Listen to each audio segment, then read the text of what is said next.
Hello guys! Hello! This is for Sagittarius. Welcome dito sa aking channel, Sagittarius.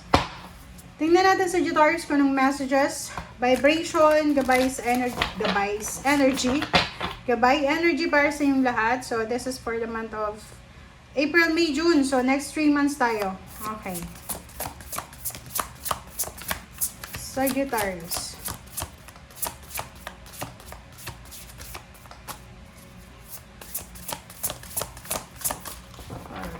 So, walang lumalabas. Kuha na lang tayo. Okay, April, May, June. Okay. Sagittarius. Okay, so this is for April. April is Queen of Cups.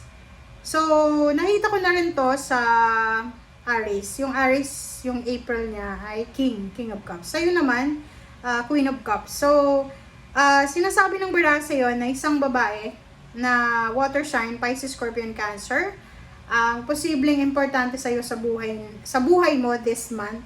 So, April, Scorpio. Pwedeng Scorpio yung kailangan mo siguro ng atensyon sa isang Scorpio. Or posibleng ikaw ay masyado kang nakafocus lang sa kanya. So, mag-ingat ka kasi yung April na to ay posibleng isang desisyon ang gagawin mo or this person na to na pwedeng makaapekto sa'yo. So, sinasabi ng bara sa'yo dito na sundin mo yung puso mo but you need to be careful na dapat yung decision mo ay hindi yan makakasira sa'yo mismo. So, take care of yourself. Yun yung pinaka-importanting message ng barahan na to na you need to love yourself. You need to have self-respect. Parang ganon. Respetuhin mo yung sarili mo, yung kaligayahan mo, ganyan. Okay, for the month of May, so sinasabi ng barahang ito na pwedeng, you're waiting for a retirement, for a promotion, kumbaga ginawa mo na yung best. Ngayon is you're waiting na lang. You're waiting for the result. So, kailangan mo dito ng sobrang pasensya. So, while you're waiting, kailangan mo daw magpahinga and iwasan mo yung pag-aalala, pag-worry. So, like example, pwedeng pagdating ng Mayo, you're waiting for a promotion, for the wedding, for relocation, or ano man ang hinihintay mo. So, ready na yung lahat, ginawa mo na yung best mo, ang magagawa mo na lang ay maghintay. Okay. And for the month of June, the world.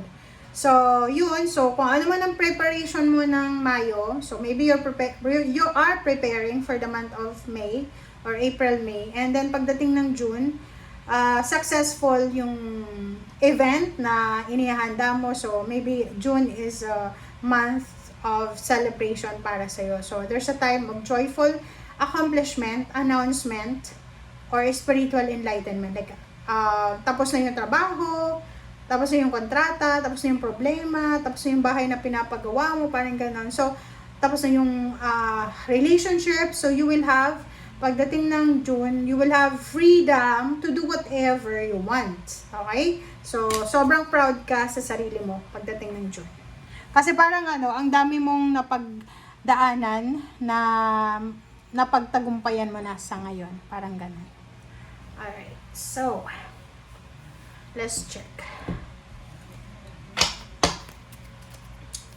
Ano pa ba ang kailangan nating marinig? This is for Sagittarius. Oops.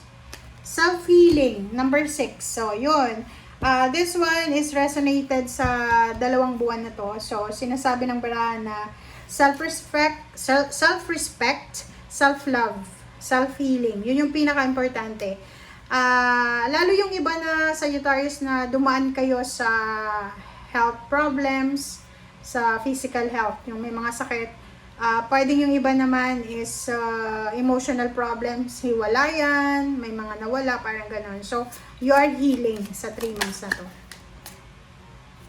And sinasabi ng bara sa'yo dito na there's so much information There's so much letters, so much chat, call na posibleng matatanggap ka sa 3 months na to.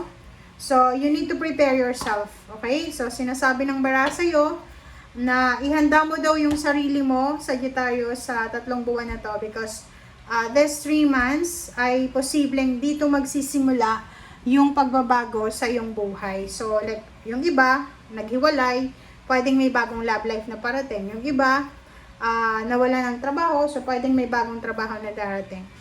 So, maraming mga pagbabago na posibleng darating sa'yo sa 3 buwan na yan.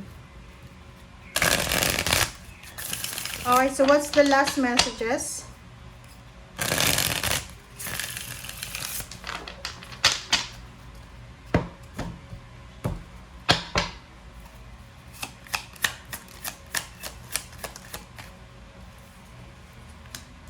Okay. So, dito sa baraha mong ito, this one is for the Queen of Cups.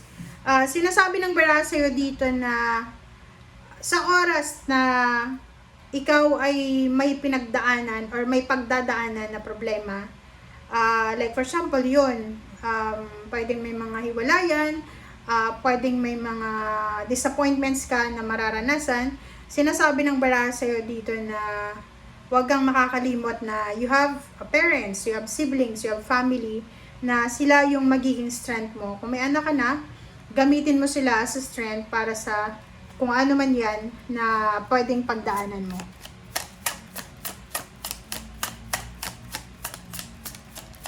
Sobrang magiging busy ka siguro. Sobrang abala ka. Ang dami mong responsibilities. Yun, duties and responsibilities na gagawin this month ng April.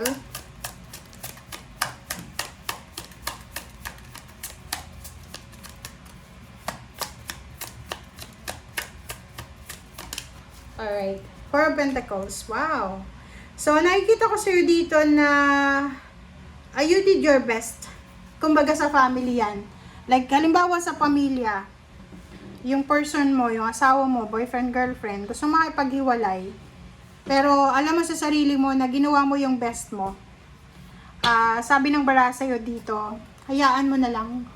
Accept it. Okay? Huwag mong talikuran. Kumbaga, may iba kasi na kahit na maraming mga iba sa inyo na may gusto makipaghiwalay pero because of efforts na ginawa, parang pilit pa rin na i-work out yung relationship, which is sobrang toxic na. So, sa'yo dito, sinasabi ng barahan na yung Four of Pentacles, siguro, this one is lump sum of money. Pwedeng, because of kung ano man ang mangyari sa Abril or Mayo or Hunyo, makakaipon ka ng pera. Hindi ko alam kung bakit. Siguro, mababawasan yung gastos mo, ganyan, ganito. Kaya, importante daw na maging at present ka. Di ko alam kung bakit ganun yung energy mo, pero sinasabi ng bara sa'yo na lahat daw ng mga pinagpapaguran mo, lalo na sa trabaho, lalo na sa pinagkakakitaan mo, may kapalit yan. Pero, sorry ha, pero yung love life mo, hindi masyadong solid siya. Okay? Hindi masyadong solid yung love life mo, pero yung pera, kung ano yung, parang ganito yun eh. Yung 3 months na yan, marirealize mo na pag nagtrabaho ka pala ng nagtrabaho, makakaipon ka ng pera. Lalo na kung hindi ka naman magastos. Pero sa relationship, sa mag-asawa, boyfriend, girlfriend, kahit ibigay mo na lahat, like dito, di ba? Binigay mo na yung lahat, pero ang ending pa rin, pag hindi ka sapat, hindi ka sapat. Iiwan at iiwan ka pa rin. Parang gano'n yung energy na yan. So, that is the realization na parang sinasabi ng barahan na lahat pala may katapusan. Diba?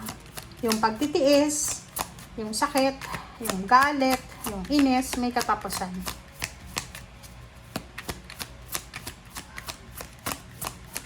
Okay, last message tayo. Okay. Sabi sa'yo dito, okay lang, tanggapin mo na yung kung ano man yan na matapos. Kung gusto makipag-break sa'yo, makipag-iwalay, gusto kang i-lay off sa trabaho. Kasi nandito yung Empress eh. Nandito pa yung dasal plus strength. So, sinasabi ng barahan na wala kang dapat katakutan. Hindi ka dapat natatakot. sila dapat yung matakot sa'yo. Okay, kung sino man ito, ng mga taong ito. Kasi, once na nakaalis sila sa buhay mo and nagpakatatag ka, magiging sobrang fruitful ang buhay mo. Magiging sobrang saya ka. So, bakit hindi mo subukan? Yung malimbawa, yung girlfriend o boyfriend mo na everyday kang gustong hiwalayan, bakit hindi mo sabihin, okay, let's go, hiwalay na tayo. Kasi, akala ng person mo, hindi ka mabubuhay nang wala siya. Even the jobs, na like for example, nasa isa kang company, tapos pina-power trip ka ng boss mo na sinasabi na i-lay-off kita. Everyday parang ganun. Alam ng boss na kailangan mo ng trabaho. I-lay-off ka, i-lay-off ka. Yun na lang yung palaging words na naririnig mo. And once ka na nag-resign, di mo alam, mas marami palang opportunity ang mapapasukan mo kaysa dyan. Okay, so yun yung mga realization mo for these 3 months. Basta sinasabi ng barahan na after the freedom, after the world, sinasabi na you will be strong, financially, emotionally, physically. You will start with full of conviction, with full of inspiration and motivation. And ang ending niyan is full of happiness. Sobrang kaligayahan and fulfillment. Okay? Thank you guys. Bye!